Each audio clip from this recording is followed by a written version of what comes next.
박사님, 병원 알아볼 때 홈페이지에 들어가가지고 의료진을 보잖아요. 거기 란에 이제 이력을 좀 확인하게 되는데 구분하는 방법이 있을까요? 일단 의사들 교육이라고 그러면 의과대학 졸업하고 그 다음에 인턴 1년 하고 전문의 3년에서 4년 하고 과마다 달라요 이거는. 그리고 나서 전임이라고 해서 전문의를 딴 다음에 한 분야만 또 이렇게 집중해서 배우는 과정이 보통 1년 단위로 해요. 그래서 1년만 하고 끝내는 경우도 있고 2년 하고 뭐 3년 하는 경우도 있고 그래. 예를 들어 정형외과다 그러면 정형외과 전문의를 딴 다음에 내가 무릎 관절을 전공을 하겠다. 그러니까 무릎 관절하는 교수 밑에 들어가서 완전 그분 밑에서 무릎만 계속 하는 거죠. 그걸 전임이라고 그래.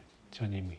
보통 이제 교육 과정이다 그러면 그게 이제 기본이 되겠죠. 의과대학을 어디 나왔는지, 수련을 어디서 받았는지, 전임의를 어디서 했는지 이런 것들이 각각 다 중요하죠. 중요한데 그 각각의 교육 과정을 어디서 받았는지를 다 내놓을 수도 있고, 뭐 앞에 그 전공의 같은 거 어디서 했는지 뭐 중요하지 않다라고 생각하면 안 내놓을 수도 있고, 자기가 내세우고 싶은 거를 올릴 수가 있죠. 그럼 그거 과정 중에 어떤 것들이 제일 중요하냐? 물론 다 중요하지. 모든 교육 과정이 다 중요하지만 그래도 제일 중요한 건 뒤로 갈수록 더 중요해요. 의과대학 어디 나왔냐 보다도 전공의 수련을 어디서 받았냐가 더 중요하고, 전공의 전임의는 내가 조금 다르게 의미를 둬야 된다고 생각하는 게, 전임의는 딱 그 분야만 하는 거거든. 그러니까 무릎이면 무릎 그것만 하는 거기 때문에 이 전공의 과정 때 예를 들어 정형외과의 모든 과정을 섭렵을 하면서 이 교수 저 교수한테 쫙 돌면서 배우는 그 과정보다 전임의가 과정이 무조건 중요하다라고 이야기할 수는 없어요. 그러면은 미국 연수라고 써있는 이력도 좀 몇 번 봤어요.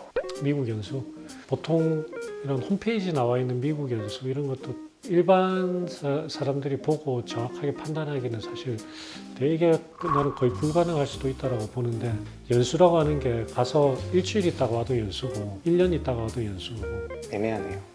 가서 그냥 빽빽 놀고 미국에 있는 의사하고 서로 뭐 이건 친분 이런 거 전혀 모르는 의사 지나가는데 사진 한번 찍읍시다 하고 찍어서 올리는 사람들도 많거든. 그 사기 수준 아니에요? 아니 이건 너무 많어. 박사님 사진도 어딘가에 나한테 별 진짜 많아. 인정이라는 게 있어요. 인정이는 뭐예요? 인정이 인정이 모르겠는데. 인정이는 피해라. 인정이는 어떤 특수한 학회나 이런 데서 따로 만든 명칭일 거예요. 인정이는 그닥 인정하고 싶지 않은데. 그럼 이런 이제 전임의 과정을 다 마치고 어떻게 되나요? 전임이들끼리 하는 이야기가 너는 인문계냐 너는 실업계냐 뭐 그런 이야기를 하거든. 네. 실업계는 전임의가 끝나고 나가서 개원을 하거나 아니면 밖에 우리가 로컬 병원이라고 그러죠. 대학병원이 아닌 무림의 세계에 가서 거기서 취직을 하거나 이런 게 실업계죠. 인문계는 대학에 남을 사람. 박사님은 인문계, 나는 인문계였고 2년 펠로했죠. 석사, 박사라는 어떤 이력도 있었고 전담 교수, 외래 교수라는 이력도 있었어요. 석사, 박사는 이게 이제 좀 다른 트랙이에요. 그게 뭐냐면 학위를 따는 거잖아요. 그렇기 때문에 어떤 실험을 하고 논문을 쓰고 그 논문을 가지고 학위를 받는 과정. 난 전공이 하면서 석사를 하는 게 대부분이고, 박사님 그걸 하신 거잖아요. 저는 다 했는데 나를 치료해 줄 사람으로서 의사의 경력을 볼 때 나는 석박사는 그렇게 중요한 경력 아니다. 그리고 아까 또 뭐 하나 더 있습니다. 전담 교수, 외래 교수. 교수도 되게 많거든요. 보통 이제 교수라고 하면 처음 교수 발령 받으면 조교수가 되고, 승진하면 이제 부교수가 되고, 그 다음에 정교수라고 하고 그냥 교수라고도 하고, 그리고 임상교수가 있고 전임 교수가 있거든요. 한마디로 임상교수는 병원 발령이에요. 병원에서 준 발령. 그리고 전임 교수는 요즘 뭐라 그러지? 문교부라고, 옛날에 문교부라고 하는 거. 하여간 거기 발령이에요.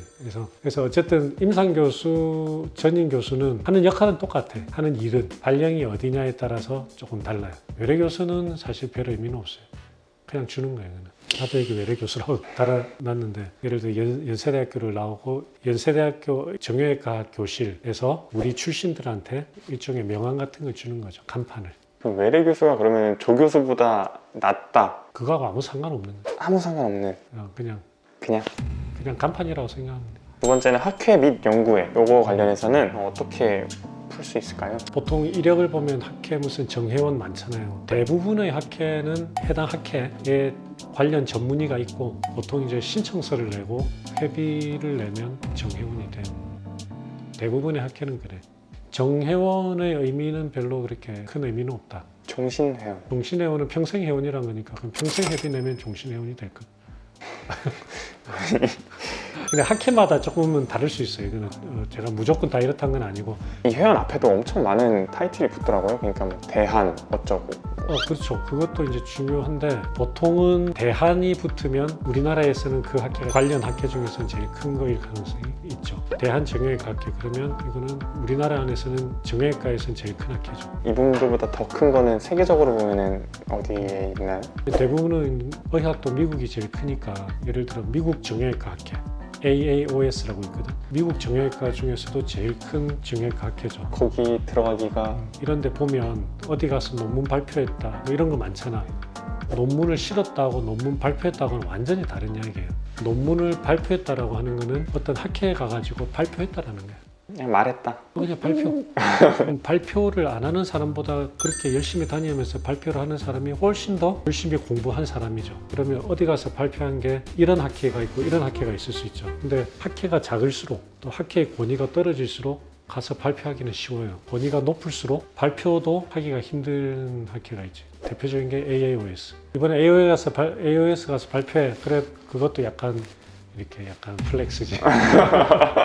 근데 이거 하고 논문을 직접 또 그거를 써가지고 학회지에다 실는 거하고 발표하는 건 또 다른 차원. 이건 또 한 단계 높은 거예요. 근데 학회지도 수준이 다 다르잖아요. 미국 쪽 학회면은 조금 그래도 그렇죠. 미국 학회 가가지고 발표를 했다라고 하면 좀 인정을 해줘야죠. 학회지 중에 그 과에 탑 클래스 학회지에다가 논문을 실었다 그러면 뭐 그는 아주 인정을 해줘야죠.